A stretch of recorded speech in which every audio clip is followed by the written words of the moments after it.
वाली बात नहीं। पृथ्वी पर आपके सिवा कोई भी हम लोगों का शरणदाता ऐसा नहीं है जिसके पास हम लोग जाएं और वहां रहकर सुख प्राप्त करें। हे महर्षि, आपको देखते ही सभी राक्षस दूर भाग जाते हैं, क्योंकि आप में अग्नि के समान शिव का तेज प्रज्वलित होता रहता है। सूत जी बोले, लोगों के द्वारा इस प्रकार प्रार्थना किए जाने पर शरण देने वाले मुनि श्रेष्ठ और ने व्यथित होकर उनकी रक्षा के लिए यह वचन कहा। और बोले, यदि अत्यंत बलशाली ये राक्षस पृथ्वी पर प्राणियों का वध करते रहेंगे तो वे स्वर्ग पर मर जाएंगे, वे स्वयं मर जाएंगे। यदि वे इसी समय इसी प्रकार यज्ञ विध्वंस करते रहेंगे तो सभी राक्षस स्वयं अपने प्राणों से हाथ धो लेंगे, यह मैं सत्य कहता हूं। सूत जी बोले, हम लोगों को सुख देने वाले महर्षि औरव ने और उन लोगों से इस प्रकार कहकर तथा प्रजाओं को धीरज देकर विविध प्रकार से तप करने लगे। इसके बाद वे देवगण शाप का कारण जानकर देव शत्रु राक्षसों के साथ युद्ध करने का सभी प्रकार से प्रयत्न करने लगे। उस समय इंद्र आदि समस्त देवगण प्रयत्न करने लगे। उस समय इंद्र आदि सारे देवता अनेक विध अस्त्र शस्त्रों को धारण कर सभी उपकरणों के साथ युद्ध के लिए वहां उपस्थित हुए।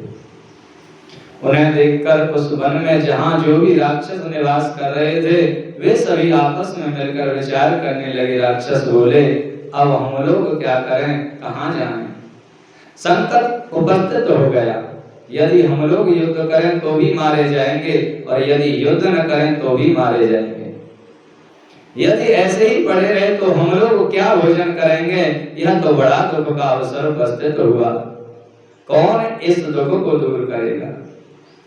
सूत जी बोले, वहां पर इस प्रकार ऐसा विचार करके भी उन दारुक आदि राक्षसों को जब कोई उपाय नहीं सूझा तब वे बहुत दुखी हो गए। तब दारुका राक्षसी इस प्रकार संकट उपस्थित हुआ जानकर पार्वती के उस वरदान के विषय में कहने लगी। दारुका बोली, मैंने पहले भवानी की आराधना करी, तब उन्होंने वरदान दिया था कि तुम जहां जाना चाहो वहां अपने स्वजनों को लेकर वन सहित जा सकती हो। यानी कि जिस वन में तो दारुका नाम की राक्षसी रहती थी उसने माता जी की इतनी आराधना करी और उनके प्रभाव से वरदान में ये मांगा कि वन को उखाड़ करके अपने साथ जहां चाहो वहां ले जाओ, ऐसी शक्ति इसको दे दी। जब मैंने वैसा वरदान प्राप्त किया तब तुम लोग दुख क्यों सह रहे हो? वन को जल के भीतर ले जाकर वहीं पर सभी राक्षस सुखपूर्वक रह सकते हैं। सूत जी बोले, तब उस राक्षसी का यह वचन सुनकर सभी राक्षस हर्षित हो उठे और निडर हो आपस में कहने लगे, यह धन्य है, कृतकृत्य है, इस राज्ञी ने हम लोगों को जीवन दान दिया है। तदुपरांत वे उस राक्षसी को प्रणाम कर आदर पूर्वक कहने लगे, हे देवी, यदि तुम में इस प्रकार जाने की शक्ति है तो यहाँ से शीघ्र चलो।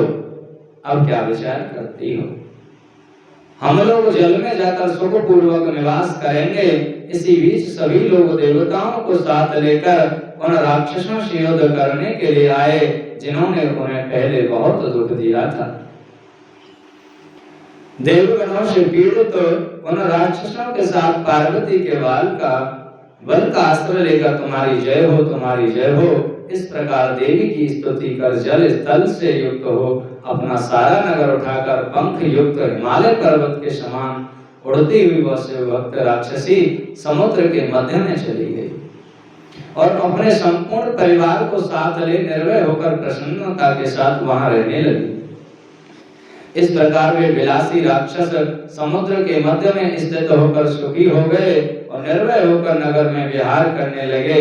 और वह मुनि के शाप के भय से वे कभी पृथ्वी पर नहीं आते थे, अपितु जल में ही भ्रमण करते रहे। वे नावों पर बैठे मनुष्यों को नगर में लाकर उन्हें वहां कारागार में डाल देते थे और किसी किसी को मार भी डाल देते थे। वहां स्थित होकर भी वे राक्षस भवानी के वरदान से निर्भय होकर जैसे तैसे लोगों की पीड़ा देते रहते थे। लोगों को पीड़ा देते रहते थे। हे मुनीश्वरों, जिस प्रकार उन राक्षसों का भय पूर्व में पृथ्वी लोक में स्थल पर नित्य प्रति बना रहता था, उसी प्रकार उनके जल में रहने पर भी निरंतर भय बना रहने लगा। किसी समय वह राक्षसी जल में स्थित अपने नगर से निकलकर लोगों को पीड़ा देने के लिए पृथ्वी पर जाने का मार्ग रोक कर स्थित हो गई। इसी समय वहां चारों ओर से मनुष्यों से भरी हुई बहुत ही सुंदर नावें आई। मनुष्यों से भरी उन नावों को देखकर हर्ष से भरे हुए उन दुष्ट राक्षसों ने शीघ्रता से जाकर नाव पर स्थित लोगों को वेग पूर्वक पकड़ लिया। उन महाबली राक्षसी ने उन्हें अपने नगर में लाकर दृढ़ बेड़ियों से बांधकर कारागार में डाल दिया और शंखलाओं से बंधे हुए तथा कारागार में पड़े हुए उन लोगों पर राक्षसों की बारंबार फटकार भी पड़ती थी, जिसके कारण वे अत्यधिक दुख पा रहे थे। और उन सभी में उनका स्वामी जो सुप्रिय नाम का वैश्य था, वह शिव जी का श्रेष्ठ भक्त, उत्तम आचरण वाला तथा शाश्वत शिवपरायण था। वह बिना शिव पूजन किए कभी नहीं रहता था। वह सर्वथा शिव धर्म का पालन करने वाला और भस्म रुद्राक्ष धारण करने वाला था। यदि वह कभी पूजन नहीं कर पाता तो उसे दिन में भोजन नहीं करता था। यदि वह कभी पूजन न कर पाए तो उस दिन भोजन भी नहीं करता था। अतः वहां भी वह वैश्य शिव पूजन किया करता था। हे श्रेष्ठ ऋषियों, उसने कारागार जेल में रहते हुए बहुत से लोगों को शिव मंत्र और शिव पूजन की विधि सिखा दी। अब देखो, इसने जो है उस वैश्य को जब उसमें डाल दिया, जेल में डाल दिया, तो जेल में भगवान की पूजा कर रहा है और वहां बहुत से मंत्र आदि भगवान के मंत्र बहुत से भक्तों को सिखा दिए। वहीं पर शिवलिंग का पूजन करना सिखा दिया। यहाँ पर एक बात याद आ जाती है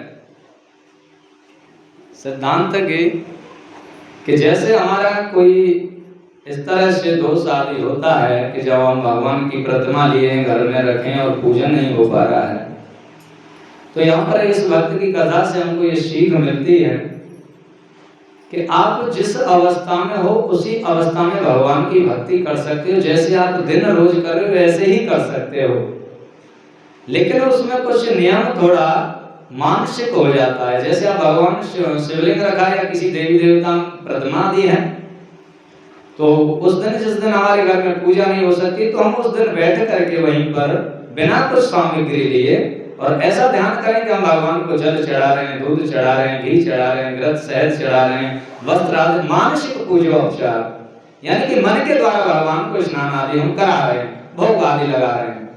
तो उस मानसिक पूजा से आपकी वो पूजा का फल मिलेगा जो आप वास्तविक स्थूल शरीर से पूजा करते हो।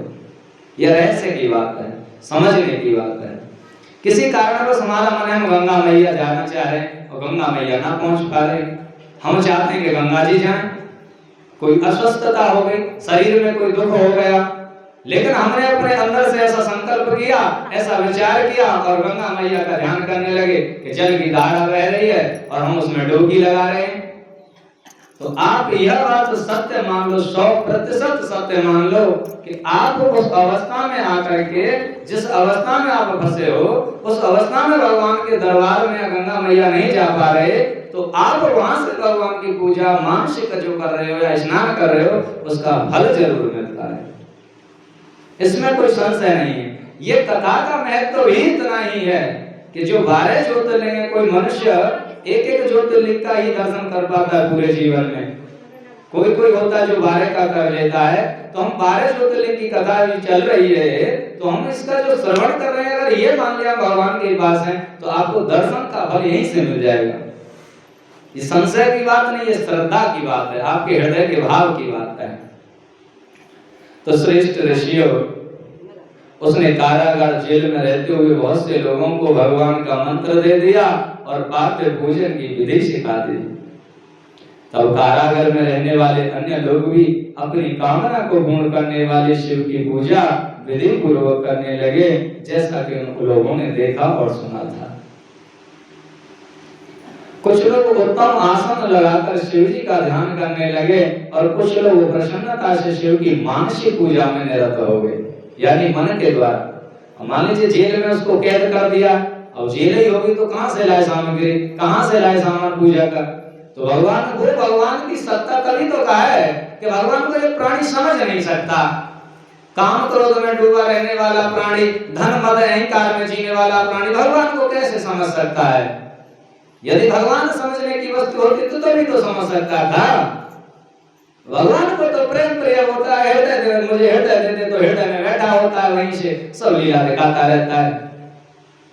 तो यहाँ पर पूजा का फल भगवान दे रहे हैं। कैद में पड़ा है, जेल में पड़ा है, कोई पूजन सामग्री नहीं है, कुछ भगवान पे चढ़ाने की वस्तु नहीं है, कोई भोग लगाने की वस्तु नहीं है, तो भगवान उसे पूजा का फल दे रहे हैं, वो मन से भोग लगा रहा है। ये कथा वास्तविक कथा तुम्हारी व्यथा को मिटाने वाली है। तुम घर से चले कि हम कथा में जा रहे हैं, कोई प्रसाद ले जाए, आपके पास ऐसा है कि कोई प्रसाद की व्यवस्था नहीं, एक फूल ला रहे हैं। लेकिन यदि मन से आप ऐसा कर रहे हैं, जब भोग लग रहा है, कथा में आ रहे हैं कि हम भगवान को भोग लगा रहे हैं, तो आप प्रसाद जो ला रहे हैं उसका फल तुम्हें मिलेगा, इसमें संशय नहीं है। ये तो भगवान का प्रसाद आदि चलो मानसिकता के लिए होता है, वास्तव प्रसाद तो यही है, तृप्ति तो इसी से होती है ना। जो व्यक्ति की तृप्ति होती है उसी को तो प्रसाद बोलते हैं।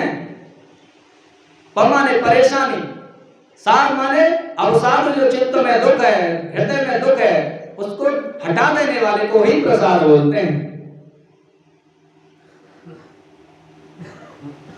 हमारे चित्त में बैठते भगवान की कथा में शांति आती है, मन में एक ऐसा आनंद उद्रेक होता है, क्योंकि ईश्वर की कथाओं से ही तो आनंद होता है। संसार की कथा यहाँ पर चले तो अगर कोई सतोगुणी व्यक्ति बोले कि कहाँ चला दिया, लेकिन भगवान की कथा में इतनी सामर्थ्य होती है, क्योंकि भगवान से हम नहीं मिले तो कोई बात नहीं, लेकिन भगवान की कथा से मिल रहे हैं। और जो भगवान और भगवान की कथा में अंतर मानता है, मैंने पहले कहा, वो उल्लूकु है। उल्लूकु माने अज्ञान का यहाँ पर वो चिन्ह दिया है।